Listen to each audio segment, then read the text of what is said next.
Hi, this is BAWLER. Please subscribe to my channel. Your subscription is very important to me. In 2021, Russia exported weapons worth $14.6 billion. Then in February 2022, it invaded Ukraine. By the end of that year, its arms exports had fallen to $8 billion, that's a 45% decline. In 2023, they fell further to only $3 billion, a 62.5% drop. And by the end of 2024, export sales had crashed to under $1 billion, another two-thirds year-on-year reduction. That amounts to a staggering 92% decline in revenue over just 3 years, roughly 14 times less money flowing in to fund Russia's war machine. On the face of it, this is a complete disaster for Russia. It has fallen to third place in the global arms export rankings, behind the US, still by far the largest, and France. To make matters worse, this calamitous drop in sales has occurred at a time when global military spending is surging, reaching its highest level since the late 1980s. In 2024, total military expenditure rose by nearly 10% to $2.7 trillion. It's tempting to conclude that Russia's military-industrial complex is collapsing, in large part due to the poor performance of its military technology in Ukraine, and that is undoubtedly a factor. Potential buyers may have been deterred and are now turning elsewhere. But if you dig deeper, there's more to the story, a more nuanced and potentially dangerous reality that may come back to haunt the West if ignored. Here's what's really happening. Between 2020 and 2024, Russia exported arms to at least 33 countries. The largest customer by far was India, followed by China, Kazakhstan, Algeria, Belarus, Egypt, and Myanmar. The rest, aside from Serbia, whose last purchases were in 2021, were African and Asian nations, ranging from regional powers like Turkey, Iran, Pakistan, the UAE, and Nigeria, to smaller states like Cambodia, Thailand, Mongolia, Togo, Rwanda, and Ethiopia. However, in 2024, only 11 of those countries purchased arms from Russia: India, Kazakhstan, Belarus, Myanmar, Ethiopia, China, Pakistan, Algeria, Laos, Mali, and Gabon, in descending order of sales value. So, why have Russian arms exports dried up, and will they continue plummeting towards zero, as the chart suggests? The primary factor is, of course, the effects of the ongoing Russia-Ukraine war. First, as noted, many of Russia's weapons, especially older Soviet-era systems, have performed poorly under the rigors of 21st century peer or near-peer combat. On the Military Show channel, you'll find numerous videos detailing the flaws and shortcomings of Russia's tanks, armored vehicles, artillery, fighter aircraft, and bombers. However, there is little evidence from public statements by former buyers of Russian arms to suggest this is the main reason they've stopped purchasing. SIPRI, the Stockholm International Peace Research Institute, maintains the most comprehensive open database on international arms transfers. In their March 2025 annual report, senior researcher Peter Wiesmann explains that the drop in sales is due to 3 factors: more weapons required on the battlefield, trade sanctions hampering Russia's production and sales, and pressure from the US and its allies discouraging states from buying Russian arms. The mountain of sanctions imposed since the full-scale invasion, while largely from the US, EU, and Western nations, has unquestionably had a major impact. Since 2022, over 16,000 sanctions have been imposed on individuals, 9,200 on companies, and 3,200 on institutions. But arguably the most significant impact stems from sanctions imposed under President Trump in 2017, the Countering America's Adversaries Through Sanctions Act CAATSA, which targets the defense and intelligence industries of Iran, North Korea, and Russia, and crucially includes secondary sanctions on nations that deal with them. Its effect became clear as early as 2018, when the US State Department estimated that by 2019, the threat of CAATSA drove Indonesia to abandon a multi-billion-dollar deal for Russian Sukhoi Su-35s. Since the invasion began, global pressure has mounted for countries to cease purchasing Russian arms altogether, and the numbers back this up. India, traditionally one of Russia's closest defense partners, has for decades bought a wide range of Russian military gear. But in 2024, likely due to CAATSA pressures, it only purchased spare AL-31 engines for its Su-MKI fighters, Russian-designed but built under license in India, delivered under a $3 billion deal expected to complete by 2032, well after the Ukraine conflict subsides. Another factor is the cyclical nature of arms procurement. High-end items like air defense systems, warships, and combat aircraft are not bought every year. Once an order is placed, delivery occurs over subsequent years. perhaps a decade or more until a new upgrade is needed. This is true for all exporters, not just Russia. Thus, traditional partners like Algeria and Egypt may be stocked with systems purchased in the last decade, requiring only spare parts and ammunition until a major upgrade cycle begins. These cyclical patterns, however, pale into insignificance compared to Russia's first and foremost challenge, battlefield demand, as SIPRI's Simon Wiesman highlights. The massive attrition Russia and Ukraine are experiencing compels both nations to redirect the vast majority of production toward frontline needs rather than exports. Before the war, in 2019, Ukraine was the world's 12th largest arms exporter. From 2020 to 2024, it dropped to 20th, not as dramatic as Russia's fall, but comparable. Ukraine is on track to have $35 billion in defense production for domestic use within a year, focusing heavily on strike drones and artillery, forcing defense of the nation to take precedence over exports. The Ukrainian defense effort is in overdrive, yet domestic output still falls short. As a result, from 2020 to 2024, Ukraine became the world's largest arms importer, accounting for 8.8% of total global arms imports, a more than 100-fold increase over 2015-2019, excluding billions in economic aid. Russia faces the same dilemma. High domestic demand for weaponry in Ukraine has significantly reduced its export capacity. Iran, for instance, placed a 2022 order for 25 Su-35 jets. While the first two were delivered in 2024, the rest have been indefinitely delayed. At the same time, since 2023, Russia's defense ministry has received new batches of upgraded Su-35s and Su-57Es for its own air force every 2 to 3 months. To satisfy its armed forces, Russia has ramped up all-out production. In February 2024, Defense Minister Shoigu stated they had increased tank numbers almost 6-fold, UAV numbers 17-fold, and both artillery and shell production 17.5-fold. In December, First Deputy Prime Minister Manturov reported 2.5x growth in combat aviation and armored vehicles, 4x in light armored vehicles, and 15x for some artillery systems. Western military leaders have taken note. NATO Secretary General Jens Stoltenberg, presumably meant Mark Rutte, said in February 2025 that Russia is producing in 3 months in ammunition what the whole 32-member alliance produces in a year. In April, U.S. General Christopher Cavoli told Congress that Russia expects to produce 250,000 shells per month, enough to triple the combined stockpiles of Europe and the U.S., and could build 1,500 tanks per year compared to the U.S.'s 135. Russia has lost an estimated 3,000 tanks, 9,000 armored vehicles, 13,000 artillery systems, and over 400 air defense systems in Ukraine, yet is on pace to replace them all.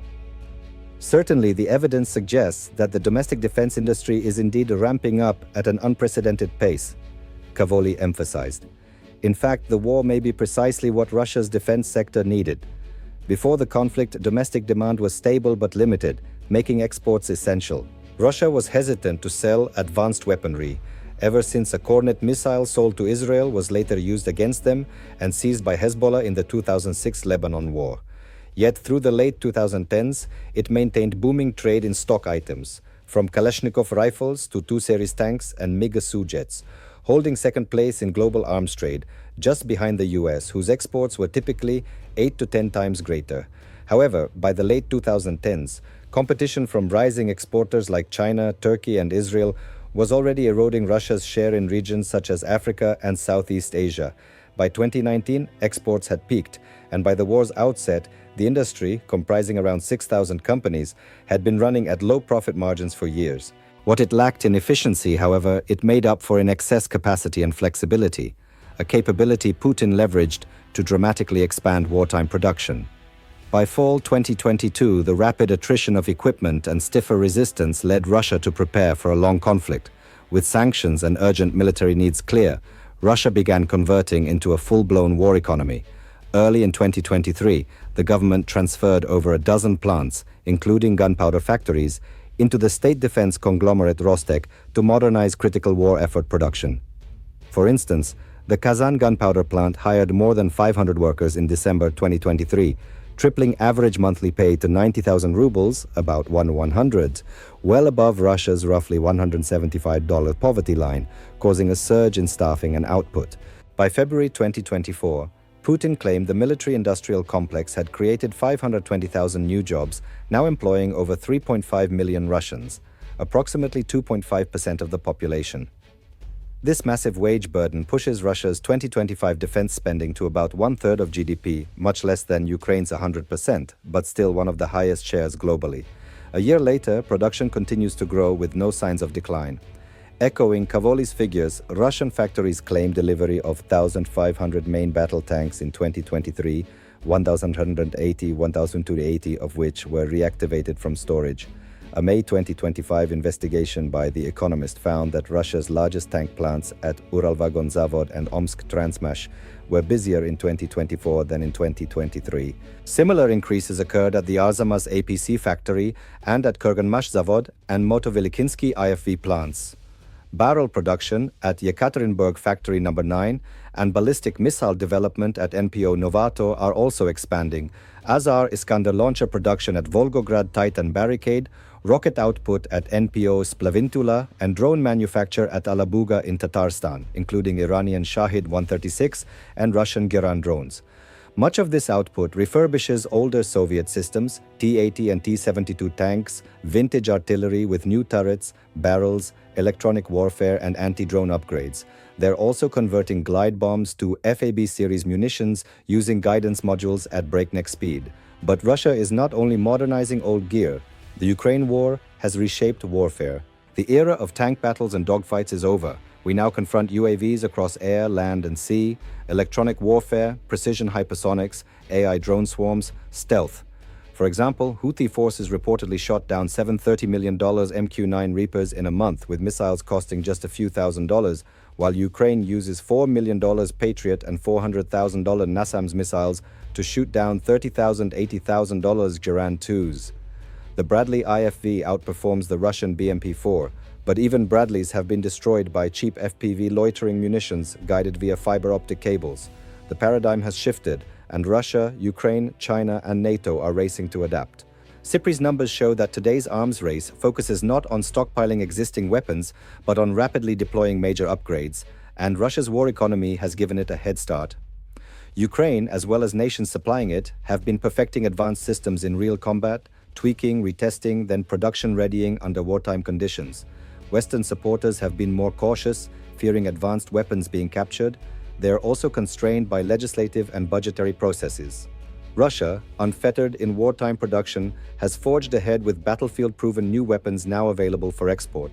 For instance, new TM90Me ProRev and T-72B3M tanks showcased during the May 2025 Victory Day parade feature electronic warfare capabilities, anti-drone neck cages, and rubber-reinforced armor on turret rears and transmissions, designed to address known vulnerabilities. New gear, now being offered for export, includes the K-52 attack helicopter, the stealthy Supercam S-350M reconnaissance drone, Plaston unmanned all-terrain vehicles, upgraded Lancet-E drones, Mirage drone encryption systems to evade FPV drone detection, and Kalinka signal detection systems capable of locating satellite communications like Starlink. According to Russia, at least 13 countries, including Qatar, Egypt, Morocco, Vietnam, and Iraq, have expressed interest in its $500 million S-400 air defense system. And the official export agency Resorba reported at the LAAD 2025 Defense Expo in Brazil that it is negotiating over 100 advanced defense projects across Latin America, Asia-Pacific, Africa, the Middle East, and the CIS, collectively worth over $30 billion. These include small arms, ammunition, advanced air defenses, multi-purpose helicopters like Ka-226T, Su-57E fighters, engines, air-to-air missiles, UAVs such as Orlan 10E, Orlan 30, Orion E, next-gen loitering munitions like the Cub series, and electronic warfare tech. They could be exaggerating, but perhaps to plagiarize Mark Twain, reports of the Russian arms trade's death have been greatly exaggerated. Importantly, the agency noted these projects will focus on joint production in partner countries. These military technical partnerships, as Putin calls them, have helped Russia retain military influence in Central Asia and Sub-Saharan Africa, even as export sales collapse. In 2023, Putin claimed to have 40 such agreements with African states alone. licensed local production of Russian systems like the Su-30MK in India and proposed TM-90MS production in Egypt provides a loophole to skirt CAATSA-type sanctions. It's entirely understandable that Russia would pursue these partnerships, and the West must act swiftly to address them. Eventually, the Ukraine war will end, not necessarily with Russia's total collapse or destruction of its military-industrial complex, though that now seems unlikely. A more probable outcome is that Russia will emerge with a war-based economy sustaining millions, growing stockpiles of increasingly advanced weapons, limited outlets for their use, and waiting under heavy sanctions. When the time comes, Russia will surely attempt to revive exports, whether directly or via partnerships, with potentially severe consequences for the West. First, Russia could regain market share across the developing world, undermining Western exporters like the US, UK, and France. It already has an advantage in many areas and can produce weapons far more cheaply than the US thanks to lower domestic input costs. More critically, combining military technical deals with local production and traditional arms sales will grant Russia deep, long-lasting influence in partner countries. We've already seen this in the Sahel, where Russia's growing influence has led to France being unceremoniously pushed out of swathes of its former colonies, costing it access to gold, uranium, and much more. The West cannot allow this contagion to spread. Western arms upgrades are already underway, though perhaps not at Russia's breakneck pace, so the sooner it adapts its export arsenal to meet this new reality, the better. The next generation of Western weapons will likely surpass Russia's. But what do you think? Is the Russian arms industry finished or staging a comeback? Which new Russian weapons concern you most, if any, and why? Let us know your thoughts in the comments, and thank you as always for watching.